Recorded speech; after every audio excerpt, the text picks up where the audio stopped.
이렇게 이제 기울기가 줄어드는데 보통은 이제 초6 때 독서를 멈추죠. 그러면 초등학교 6학년 때 중간 정도의 독서 능력을 갖고 있던 친구는요, 중1, 중2가 되면 교과서가 조금 버겁기 시작합니다. 그러다 중3이 되면 교과서가 이해가 안 돼요. 이런 일이 벌어져요. 중학교, 고등학교에 가서 책 읽기를 멈추면 안 됩니다. 계속 읽어야 돼요. 그래야 학교 공부를 할 수 있어요.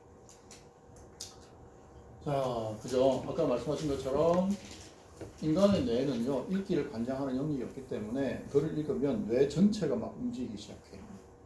그래서 어딘가에 과부하가 걸리면 머리가 아프게 돼요. 아니, 머리가 아프다고 느껴요. 자, 근데 더군다나 요새는 스마트폰 때문에 더 못 읽어요, 애들이. 긴 글을 읽어본 경험이 작아요, 지금 어른들보다. 자, 결국은 재밌는 책 읽기를 통해서 우리 뇌에다가 신경세포를 만들어줘야 돼요. 그리고 그러면은 글이 이해되는 속도가 올라가기 시작하고요. 글이 이해되어진다는 느낌이, 잘 이해된다는 느낌이 들어요. 그러면은 그때부터 많은 양을 처리하기 시작합니다. 그죠? 아이가 초등학교, 중학교, 고등학교에 가서 덩치가 커진다고 해서 글을 읽는 능력이 좋아지는 게 아니에요. 훈련을 안 하면. 그냥 덩치만 커진 거예요. 조그만 아이가.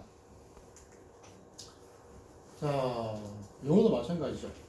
영어도 일단 읽었을 때 의미가 저절로 파악되는 회로를 먼저 만들어줘야 돼요.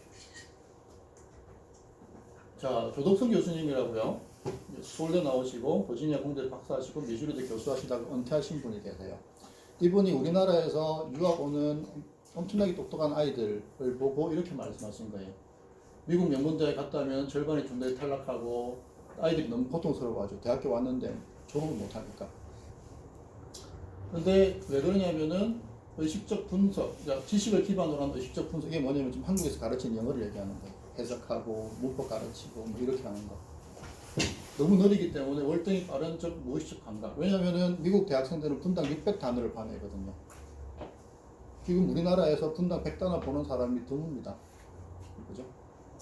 그러니까 이런 훈련을 하지 않고서 그냥 한국식 영어를 해가지고 미국 갔더니 책을 못 읽는 거죠. 다음 수업 시간까지 읽어야 될 분량을 소화를 못하니까 학점은 안 나오고 졸업을 못하고 이런 상황이 벌어지는 거죠. 자, 눈이 하는 일은 리딩의 전체가 이제 보조 역할이고 대부분의 리딩 작업은 우리 뇌에서 벌어진다는 거죠. 자, 이게 무슨 말인가 하면, 자, 조금 말씀드릴게요. 자, 글을 읽을 때 이해는 되는 겁니다. 그죠? 내가 의지가 강하다고 해서 글이 잘 이해되는 게 아니죠. 훈련이 되어 있느냐 안 되느냐 그 차이인 거죠. 자, 그러면 다시 부모님이 자녀에게 챙겨주셔야 될 게 뭐냐면 맥락을 잡을 수 있는가, 아이가 글에 눌리지 않고, 두 번째 처리 속도를 빨리빨리 해나갈 수 있는가, 그리고 이를 반복할 수 있는가, 이런 것들을 챙겨보셔야 돼요. 자, 그래서 이거를 생각이 아니고요, 체화시켜야 돼요. 이제 오늘 들으셨으니까 당연히 이렇게 해야 되겠구나. 근데 훈련해서 즉 자전거 타는 법을 그냥 이론적으로 안 거죠. 그렇다고 자전거 탈 수 있는 게 아니죠. 체화를 시켜야 되는 거예요. 자, 예를 들어서 저희 같은 경우는 데스밸리라고 하는 프로그램이 있습니다. 아주 쉬운 어법 문제, 아주 쉬운 거, 초등학교 때 할 수 있는 거를 3,000개를 줘요. 근데 이제 분위기를 잡죠. 시작하면 끝날 때까지 절대 못 일어난다. 화장실도 못 가고 물 마시러도 못 간다. 분위기를 잡기 때문에 괜찮아요. 그러면은 아이들이 처음에는 한 2시간 정도 걸려요. 3,000문제를 푸는데. 그래서 근데 두 번째 하면요, 1시간으로 줍니다. 왜 줄까요? 왜 시간이 절반 이하로 떨어질까요? 아는 게 생긴 거예요. 신기하게도 아무것도 안 가르쳐 줬는데 아는 게 생겨요. 동일한 문제를 반복하다 보면, 그죠? 뭔가가 이상하다는 걸 느끼기 시작해요. 그러다가 정답을 찾기 시작해요.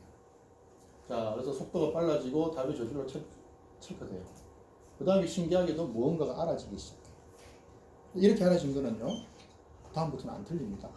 근데 배운 거는 그때 이해도 틀려요. 자, 저희 영어를 가르칠 때 그냥 영어 단어에다가 5가지 기호로 그림을 그리라고 해요. 근데 150시간 정도가 지나면요, 구가 저리 보이기 시작해요.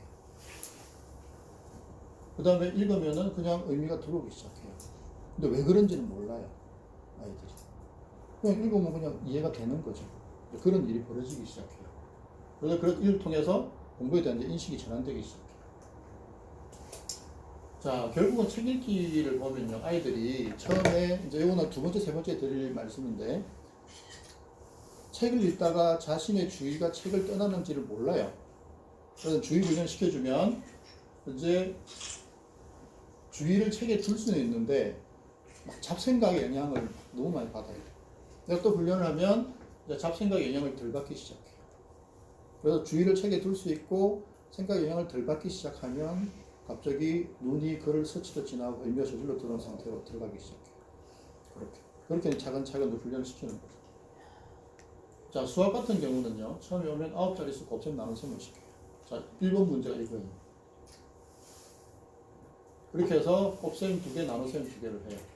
지금까지 제일 오래 걸렸던 친구가 지금 중학교 2학년인, 3학년인 친구인데 3시간 30분이 걸렸어. 1번 문제를 푸는데. 요 한 문제 푸는데. 그래서 내가 막 햄버거 사다 주면서 계속 시켰어요. 마지막에 5분 안에 들어갔어요. 이거 5분 안에 풀 수 있으시겠어요? 그죠? 근데 신기하게 초등학교 2학년 친구가 42분 만에 이 문제를 풀어냈어요. 왜 푼 줄 아세요? 저는 공부 상처가 없습니다. 그냥 분위기만 잡아주니까 계속 푸는 거죠. 그래서 저희 내부 기준은 이 네 문제를 푸는데 20분 안에 들어와야 돼요. 이렇게 하면은 연산 문제가 해결이 돼요. 그러면서 지금까지 최고는 12분이었어요. 지금 중학교 1학년 친구인데 이 네 문제를 12분에 풀었어요. 정확하게 정답을. 자, 이 네 문제를 12분에 푸는 상태가 어떤 상태일까요? 생각이 있는 상태일까요? 생각이 없는 상태죠. 그죠? 생각하면 시간이 걸리니까. 그래서 의식과 상관없이 무의식적으로 계산이 막 진행되는 거죠. 다른 말로 하면 몰입 상태죠. 그렇죠? 자, 이거는 지난 특강 때도 말씀드렸죠. 자, 수학 개념을 설명하기 시작하면 아이들이 그때는 이해를 하죠. 근데 일주일 뒤, 한 달 뒤 되면은 모르죠. 근데 리딩 훈련을 시켜서 하면은 이런 일이 벌어지죠. 자, 초등학교 6학년이 중학교 1학년 1단원을 봤어요. 처음에는 6분 10초 걸렸고 33%가 이해됐는데 쭉 읽다 보니까 시간은 반 정도로 줄고 이해도는 거의 다 이해가 되는 거죠. 이게 아이들이 글자에 눌리지만 않게 해주면 이런 일이 벌어져요. 누구나. 아이들이 글자에 눌려버리니까 읽고도 무슨 말인지 하나도 모르는 거죠. 자, 똑같은 친구입니다. 2단원 3분 19초에서 1분 반 이상 이하로 줄었죠. 이해도는 올라갔죠. 자, 초등학교 6학년 중2 1단원 그죠? 시간은 크게 안 줄었지만 이해도가 올라갔죠. 자, 마찬가지로 이해도가 올라갔죠. 자, 중3때는 조금 어렵죠. 그죠? 그래서 이해도는 10% 올라갔죠. 어쨌든 이렇게 리딩을 통해서 이 친구들 안에서 무엇을 모르는지 모르는 상태에서 무엇을 모르는지 아는 상태, 그 다음에 안다고 착각하는 상태를 계속 유도를 해주는 거죠. 이렇게 되면 시간이 엄청 짧게 걸립니다. 공부하는 데 걸리는 시간이. 자, 그러면은 이런 것들을 과학이나 한국사 같은 데도 적용할 수 있게 되는 거죠. 그죠? 25% 이해되던 것이 85%, 15% 이해되던 것이 75%까지. 그러니까 리딩만으로 이렇게 되는 거예요. 그래서 세상을 보기 시작하면. 그죠? 이게 너무 가르친 게 아니죠. 그냥 읽을 수 있는 상태만 만들어준 거죠. 그랬더니 기록해보라고 하니까 애들이 이렇게 기록을 하는 거죠. 자, 유튜브에 보면요. 수학의 정석 10번 보기라는 코너가 되게 많아요. 수학 점수 되게 두껍잖아요. 그죠? 여기다가 수학 상하, 수원, 수투, 뭐 미적분, 통계, 뭐 그렇게 막 6번이잖아요. 6번을 10번을 어떻게 봐요? 고등학교 3년 동안.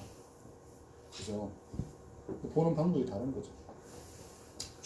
자, 예를 들면 수학의 정석에서 개념 부분만 그냥 읽을 수 있는 상태를 만들어서 그냥 읽어보는 거죠. 그러면 처음에 10%, 15%, 20% 올라가요. 근데 개념서 전체 읽는데 글쎄요, 얼마나 걸릴까요? 한 2시간 정도 개념품만 읽는 거니까. 그죠? 근데 글에 눌리지 않고 쭉 읽어보면은 10번을 금방 읽어요. 그러면은 놀랍게도 60% 70% 정도 이해하는 상태가 돼요. 그죠? 그 다음에 선생님 한번 보는 거죠. 그 다음에 문제답 읽고 이해 안 되는 거 형광펜 칠하고 형광펜 몇 번 보고 그 다음 유제 이런 식으로 보면 수학의 정석을 보는데 시간이 얼마 안 걸려요. 근데 대부분의 친구들은 수학의 정석 첫 페이지부터 들어가죠. 답이 안 나오는 거예요. 자, 그 다음에 지난 특강 때 말씀드렸죠. 블락킹하고 인터리빙을 이해하고 있으면, 그죠? 아이가 만약에 조절할 수 있다면, 그죠? 자, 블락킹은 뭐냐면은 같은 유형 문제를 계속 푸는 거고요. 인터리빙은 유형을 건너뛰면서 푸는 거죠. 자, 이렇게 하면은 이거의 문제점은 뭐냐면은 공부한 느낌은 드는데 시험 보면 점수가 안 나와요. 이거는 공부하는 게 되게 힘들다고 느끼는데 시험 보면 점수가 잘 나와요. 이런 거에 대한 이해가 있으면 좋죠. 자, 영어 단어를 만약에 한 달에 1000개에서 2000개를 다루면 어떻게 될까요? 실제로 여기서 하고 있는 일입니다. 1000개, 2000개를 초등학생 같은 게 다뤄요. 그래서 처음에는 공통 연습은 이제 보고 듣죠. 발음 소리를. 그 다음에 단어 스펠을 이렇게 순서대로 맞추는 작업을 하고 나면 이제 한글 뜻을 선택하는 거, 뭐 첫 글자 보여주고 어쨌든 간에 이렇게 계속 돌리는 거죠. 자, 그러면 아이들이 이거는 전부 다 시험으로 진행되기 때문에 점수가 바로바로 나와요. 근데 신기한 거는 여기 내부 기준이 90점이거든요. 수업 문제에서 2개까지만 허용해 주는데 대부분 애들이 해내요. 자, 중학교 문법 문제를 700개로 정리한, 그러니까 책은 사실 상관이 없어요. 이런 문제가 있어요. 애들 보고 풀라고 하면은 풀자가 700문제를 안 풀죠. 자, 문제 답 보고 이해 안 되는 것만 체크해. 그럼 체크하죠. 쭉 체크해요. 그 다음에 그냥 그것만 10번 봐. 다시 그런데 그 다음에 주는 거죠. 문제 풀어봐. 그럼 이렇게 하면은 이것도 얼마 안 가서 정리가 되죠. 체화가 되죠. 그죠? 근데 만약에 중학교 영문법 책을 딱 피고 시작하면 그 책 한 번 끝까지 못 보죠. 이렇게 훈련된 친구들은 이런 진도로 나간 거예요. 센 3주, 블랙라벨 3주 이런 식으로. 시간이 같은 이유는 내가 문제가 훨씬 많으니까. 보통 1200개, 1400개 나오잖아요. 자, 아이를 그렇게 만들어 주셔야 돼요. 자, 그 다음에 지속성에 대해서 얘기를 해볼게요. 이게 이 부분이 제일 긴데요. 자, 우리가 힘든 일을 오래 할 수 있을까요? 그죠? 사실은 어른들도 보면 힘든 일을 오래 안 해요. 근데 애들 보고는 오래 하라 그래요. 그죠? 자, 공부할 때 힘이 되는 이유는 뭐냐면요. 내가 이해의 주체라고 믿기 때문에 그래요. 그리고 내가 생각의 주체라고 믿기 때문에. 자, 조시 카우프만이라고 하는 어쨌든 100대 경영 작가가 죄송한데 거기 뒤에 불 좀 켜주시겠어요? 네. 제일 밑에 거 눌러주시면 돼요. 아, 가운데 거. 네. 자, 우리가 새로운 것을 배울 때는 frustration barrier라고 하는 뭔가 좀 불편한 거죠. 그런 느낌이 누구나 든다는 거죠. 그래서 이분이 제시한 건 뭐냐면 눈 딱 감고 20시간만 해봐 이거예요. 그러면 이제 이 장벽을 넘어간다는 얘기거든요. 근데 아이들은 매번 새로운 걸 배우잖아요. 그러니까 계속 이 좌절감이라고 하는 장벽을 계속 느끼는 거죠. 여기서 애들이 사실은 무너지는 거예요. 계속해서. 자, 보세요. 이게 책을 읽을 때 벌어지는 일이거든요. 자, 눈을 통해서 글자를 보면 단어들이 어디선가 문장으로 연결됩니다. 그죠? 우리가 보는 거는 문장을 볼까요? 단어를 볼까요? 단어를 보죠. 단어를 보는데 어디선가 문장이 되고요. 여기서 기본적인 아이디어를 잡아냅니다. 그다음에 문장이 연결된 문단의 내용을 파악하고요. 그래서 전체 흐름을 파악하면서 동시에 핵심도 파악합니다. 그러면서 동시에 내 경험하고 이 글의 내용이 맞는지 비춰봅니다. 그리고 앞으로 어떤 내용이 나오겠구나 라고 하는 게 보통 책 읽기죠. 그런데 중요한 건 이거예요. 나는 뭘 했지? 솔직하게 글자를 본 것밖에 없죠. 그죠? 글자를 본 것밖에 없는데 이런 일들이 무의식을 내로 진행되고 있는 거죠. 아시겠죠? 이제 앞으로는 글을 보실 때 이해하려고 애쓰지 마세요. 왜 그러냐면요. 이해의 메커니즘이 이렇게 되기 때문에 글자를 보면 여기서 다 정리해요. 안다 모른다 다 결정해요. 그 다음에 내가 그냥 알게 되는 거기 때문에 내가 해야 될 일은 뭐냐면은 정보를 부지런히 전달해 주는 거예요. 아이들이 이거를 이해하기 시작하면 한결 마음 편하게 내가 공부에 대해서 책임을 져지 않아도 된다는 사실에 대해서 내가 할 일은 그냥 정보만 계속 부지런히 날라주면 얘는 슈퍼컴퓨터거든요. 사실은 다 정리해요. 얘는 쉬지도 않아요. 우리가 잘 때도 심장을 뛰게 하잖아요. 그게 얘가 하는 거거든요. 자, 우리가 이해가 안 되면 반복해서 읽죠. 왜 읽죠? 정보 전달하려고. 그죠? 우리가 이해가 안 되는 걸 계속 반복해서 읽어보는 이유는 뭐냐면 정보를 무의식에 내에 전달하려고 하는 거예요. 그죠? 자, 결국은 우리가 무의식의 내에다가 정보를 잘 전달하는 방법은요, 글자에서 주의를 떼지 않고요, 잡생각으로 주의를 보내지 않으면 되는 거예요. 그러면 결국은 공부의 핵심이 뭐가 되겠어요? 주의가 되겠죠. 내가 주의를 어떤 대상에 얼마나 잘 둘 수 있느냐. 그죠? 그게 핵심이 되는 거예요. 그 얘기를 이제 다음 2차 때 자세히 말씀드릴 거고요. 자, 근데 인간이 사용할 수 있는 주의는요, 하나밖에 없어요. 그죠? 자, 우리가 이렇게 보통 여기죠. 뭐 커피 마시면서 컴퓨터 하면서 아이하고 얘기할 수 있다라고 여기시죠. 그죠? 실제로는 그게 안 돼요. 그게 되시는 분들은 뭐냐면은 주의가 이것에서 저것으로 넘어가는 전환 속도가 너무 빨라서 그래요. 이게 팍팍 움직이니까 내가 마치 컴퓨터 하면서 커피 마시면서 아이하고 얘기할 수 있는 것처럼 느껴지지만 실제로는 주의가 매우 빨리 도는 거예요. 이게. 그죠? 자, 그러면 우리가 글자에 주의를 두면서 이거를 이해하려고 하는 거는 주의를 분산시키는 걸까요? 주의를 모으는 걸까요? 주의를 분산시키는 겁니다. 그죠?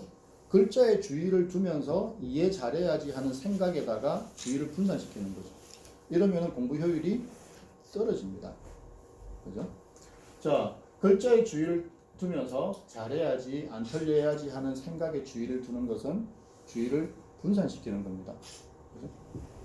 그죠? 이런 것조차도 안 해야 돼요. 이런 것조차도 안 할 때의 상태를 우리가 뭐라 그러죠?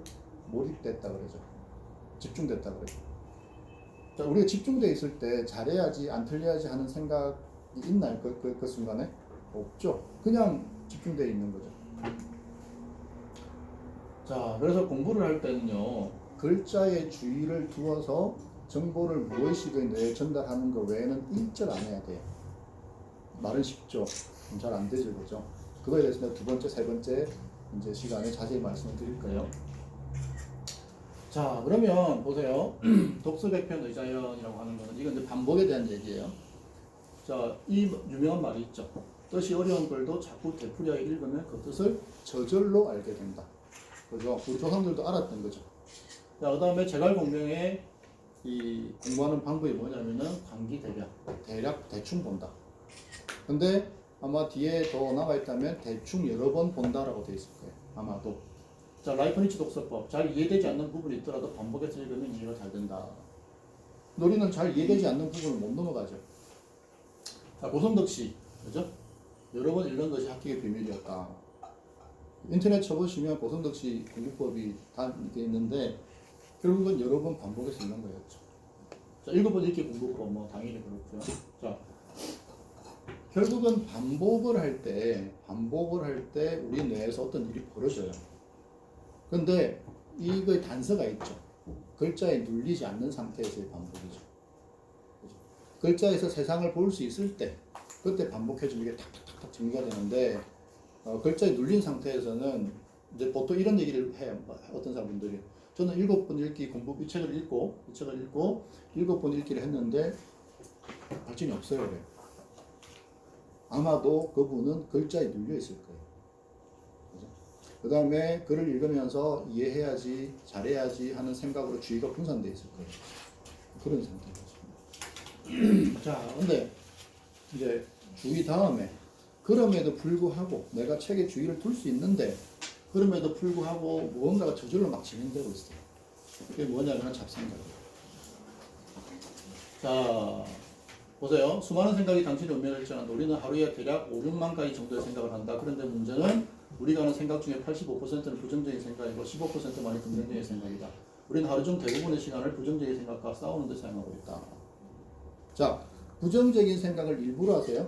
저절로 나세요? 저절로 나죠. 걔를 어떻게 좀 하면 안 될까요? 할 수만 있다면. 그죠? 자, 데이보스의 법칙이라는 게 있더라고요. 사람은 하루에 5만 가지 생각을 합니다. 이 중에 90%는 쓸모없는 걱정이고 10% 쓸모없는 걱정 중에 90%는 어제 했던 걱정이다. 실제로는 10%만 제대로 한 일이고 90%는 불필요한 것들에 그렇다는 겁니다. 그렇죠. 생각이 이 정도라면 차라리 없는 게 낫지 않을까요? 그죠? 자, 그럼 우리가 한번 따져봐야죠. 잡생각은 내가 일부러 하나 저절로 나나? 저절로 나죠. 그죠? 걱정을 좀 그만하고 싶어도 걱정의 생각이 끊임없이 따라다니죠.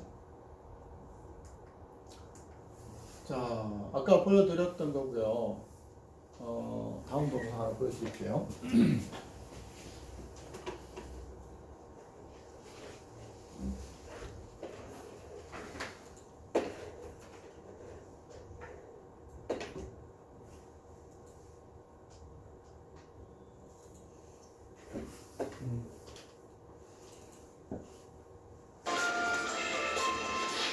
의식적 사고는 눈 위쪽의 안과 전두 피질에서 이루어지는데 이 영역에서는 혼자 힘으로 결정을 내리지 않는다. 자, 의식적 사고는 혼자 결정하지 않는다는 거죠. 그게 뭐냐면은 무의식의 관여예요. 피질 밑에서는 대마에 저장된 과거의 경험들을 통해 다른 종류의 사고가 이루어지고 있기 때문이다. 의식적으로 어린 시절의 베개 싸움이나 행복한 사람, 호흡 곤란 등의 경험을 기억할 수도 있지만 우리가 하는 일은 무의식적 기억이 결정한다. 우리가 하는 일은 무의식적 기억이 결정한다.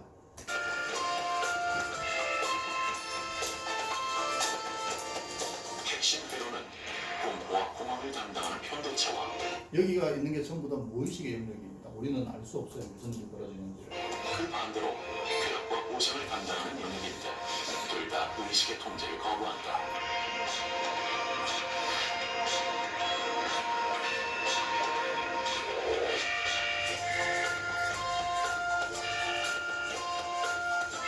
두뇌의 이 비밀 요원들은 우리가 깨닫기도 전에 외부 세계를 철저히 조사하고 그 조사 결과는 감정이라는 것으로 요약된다.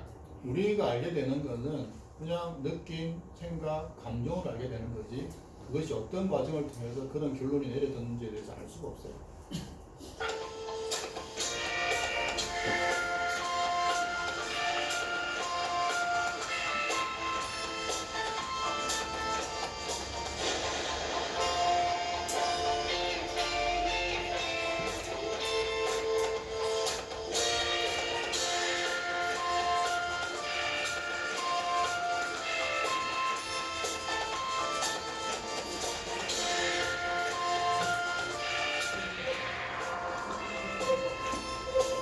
자, 지금 표현한 게 뭐냐면은 무의식의 결론이 의식에 전달되는 과정이에요.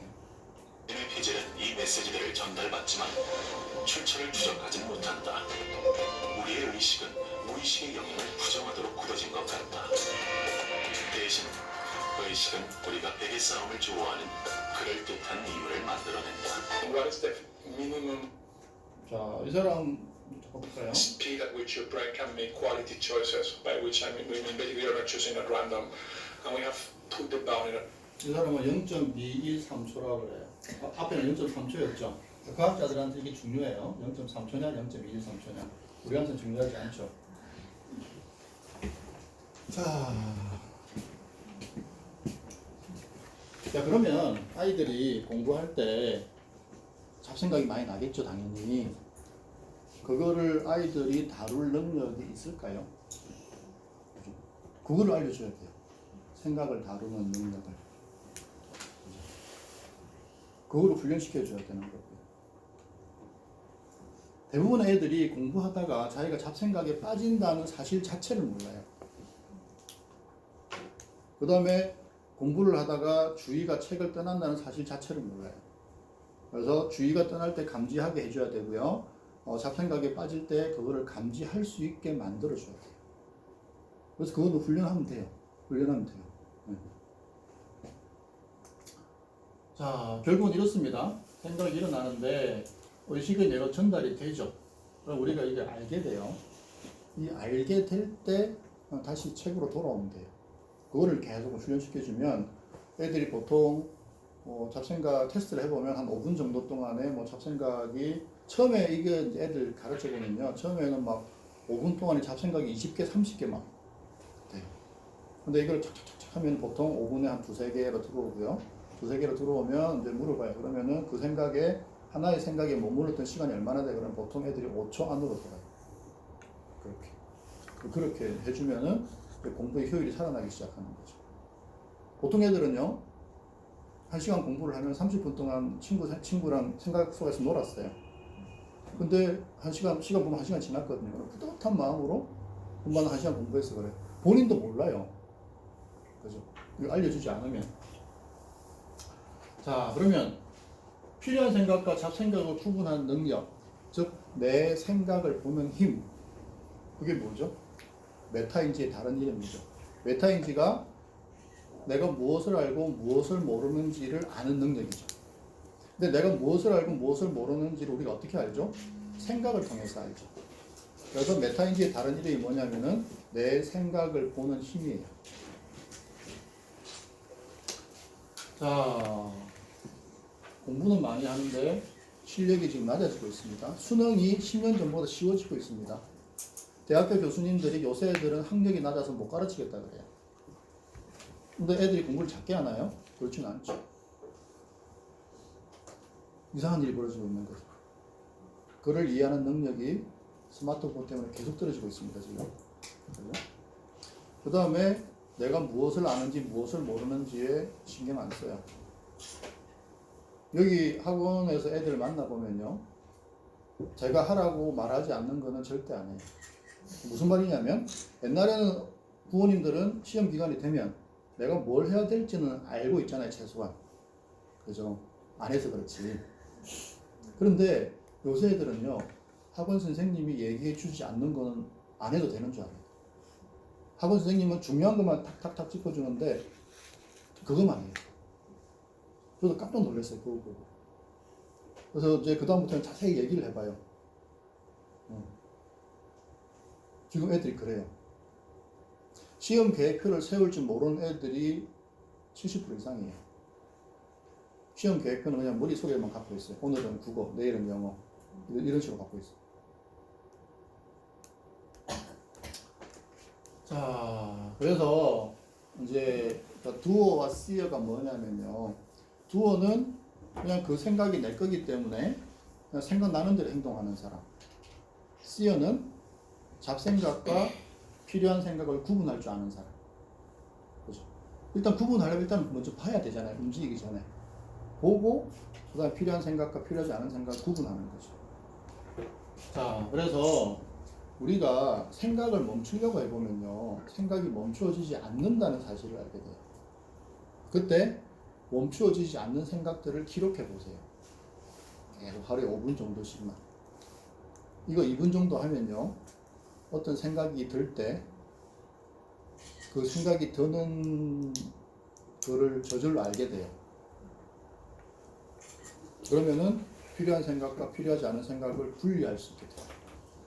여기 몇 분 저기 성인반 수업 들으신 분 계시거든요. 그죠?黄목동이님 분리가 되시죠? 네. 그죠? 네. 자, 이거를 해보세요. 생각을 멈추려고 해보시고요. 그러면 생각이 멈춰지지 않는다는 사실을 알게 돼요. 그때 생각이 멈추지 않는 생각들을 계속 적어보세요. 매일 5분씩 2주만 하면요. 어떤 생각이 탁 들 때 그걸 알게 돼요.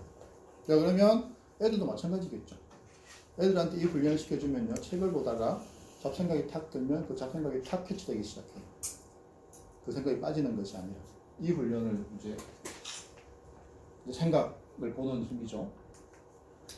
자, 그래서 이거를 해보시면 그러니까 잡생각이 덜 나기도 하지만 중요한 거는 잡생각에 빠지는 횟수가 현격하게 줄어들어요. 중요하죠. 공부 시간을 늘려줘야 돼요. 똑같이 1시간 앉아 있는데 어떤 친구는 20분 공부하고 어떤 친구는 40분 공부하고 어떤 친구는 50분 공부해요. 10분밖에 차이 안 나는 것 같지만 그것이 1년이 되고 3년이 되고 6년이 되면 상황이 달라지겠죠. 이거를 꼭 해보세요. 그래서 그냥 생각 안 해야지 근데 어떤 생각이 나죠. 그러니까 적는 거예요. 그냥 계속. 그러면 신기하게도 어떤 불필요한 생각이 들 때 그 생각이 감지되어지기 시작해요. 공부하다가 책을 보다가 불필요한 생각이 들면 그게 감지되어지기 시작해요. 그렇죠?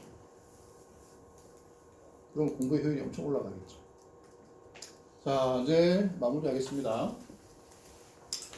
자, 놀랍게도 중3 성적이 고3 성적이라고 하는 진학사 통계가 있어요. 자, 고등학교 1학년 3월 모의고사에서 고3을 졸업할 때까지 한 개 등급이 올라가는 친구가 13%. 이건 그 통계예요, 통계. 뭐 어떤 사실이니까. 그죠? 자, 그러면 우리 아이는 되게 열심히 하는 것 같은데 왜 성적이 안 오를까? 그죠? 첫 번째, 맥락을 못 잡아요. 두 번째, 처리 속도가 느려요. 그 다음에 양이 작아요. 자, 보세요. 맥락을 못 잡는 상태에서 천천히 오래 해봐야 아무 의미가 없어요. 그죠? 자, 그래서 제가 말씀드리고 싶은 거는 저도 이제 아이들 가르치면서 보니까 애들이 내신 때문에 이 아직 학습 습관이 안 잡혔는데 내신을 잘 보기 위해서 흐득흐득 하다가 그냥 고등학교에 가버려요. 그럼 똑같은 결과가 나오는 거죠. 그래서 제가 학습 습관을 잡아야 될 필요가 있는 친구 부모님께는 일단 1년 정도는 내신 접자. 어차피 그 대학 갈 때 쓰는 게 아니잖아요. 그죠? 접고 학습 습관을 먼저, 그죠? 맥락을 잡고 빠르게 처리하고 양을 늘리는, 그죠? 그런 쪽으로 해서 애를 살짝 뺐다가 AS를 한 다음에 다시 이렇게 집어넣는 거죠. 그럼 돼요.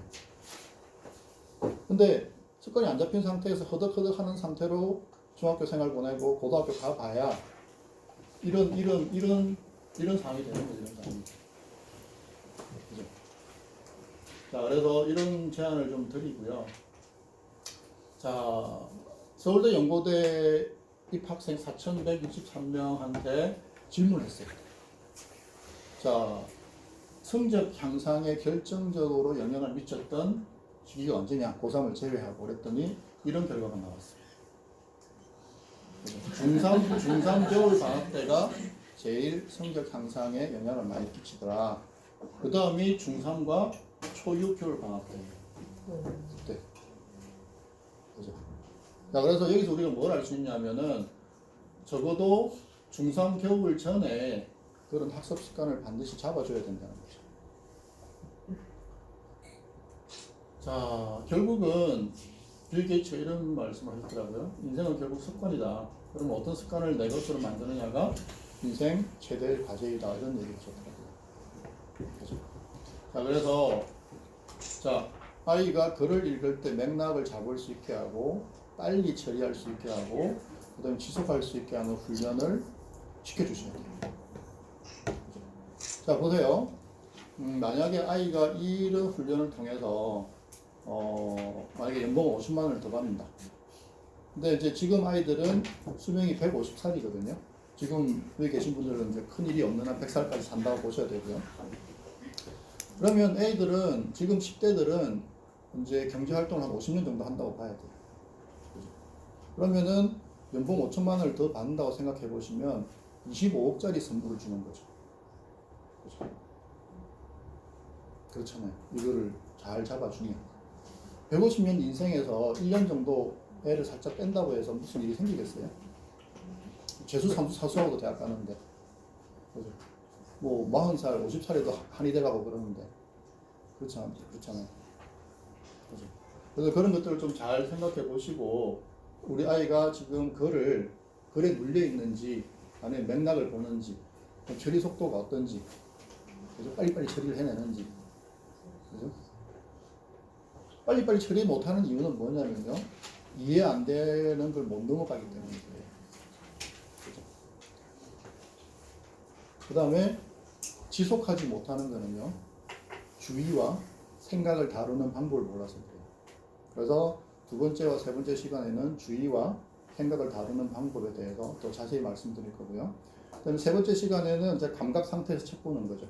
이건 이제 몰입 초기 상태에서 책을 보는 걸 얘기합니다. 그러면은 어떤 순간에 어떤 장소에든지 그냥 쓱 들어가는 거죠.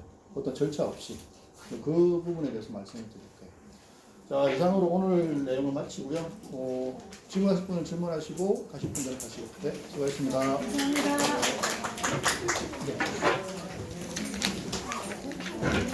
네. 네. 네.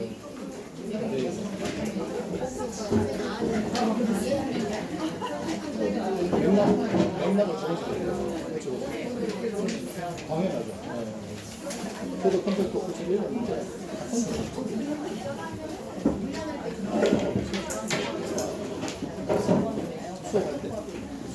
수업 안에서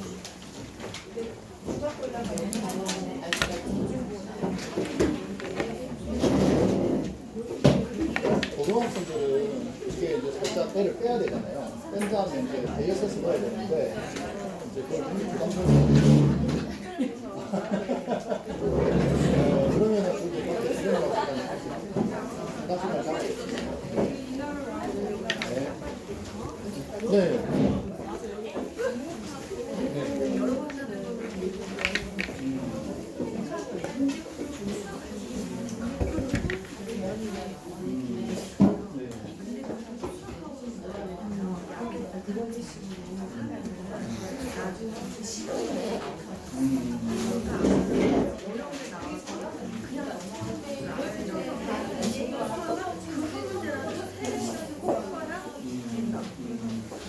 그러니까 그게 뭐냐면 이제 반복을 어디까지 해야 되냐는 거죠. 반복을 몇 번 안 하니까 그런 식으로 가야 돼요. 아까 그 친구 같은 경우는 6개월 만에 1등 올라가잖아요. 그 친구도 6번 정도가 했을 때는 다른 문제가 안 틀렸어요. 근데 그 상태에서 4번을 더 해주니까 다른 문제가 틀렸거든요. 그러니까 이제 오늘 봐야 애가 지금 어느 상태인지 생겨서 안다고 착각하는 방법이 아니면 저절로 생각나는 거니까 저절로 생각나는 거 끌어줘요. 그러면은 시험 문제 틀려요. 아니 아까 이거 중에 왜 저기 뭐지? 바뀐 거 처음에 보이지? 아, 내용을 보여달라고요? 아니 왜 이거 사진만 찍고 아, 예.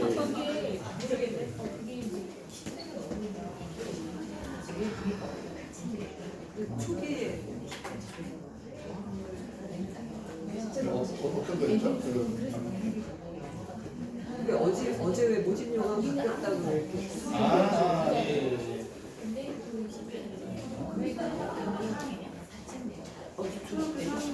어제 바뀌셨다고 맨 앞에 아, 이거요? 네. 어제 발표. 어제 바뀌었어요. 그렇죠. 왜냐하면 지금 이게 현 중이니까. 근데 여기 성인반 아, 봄, 가을로 성인반 책 읽기 분량하는 반이 있어요. 지금 이제 이번 주에 가을반 마지막 수업이고요. 내년 3월이나 4월 달에 하고 싶은 내일 제가 그때 의지를 드릴게요. 그 외국어 공부하는데 도움이 되는 외국어 공부, 그냥 글을 읽는데 아 그리고 그러니까 오늘 하고 두 번째, 세 번째 수업에 다루는 내용들을 훈련하는 거예요. 성인은 네. 그럼 지금 얼마나 성인이 아, 아니, 10회 10회. 한 달에 10회. 아니요, 그러니까 매 주일에 아니,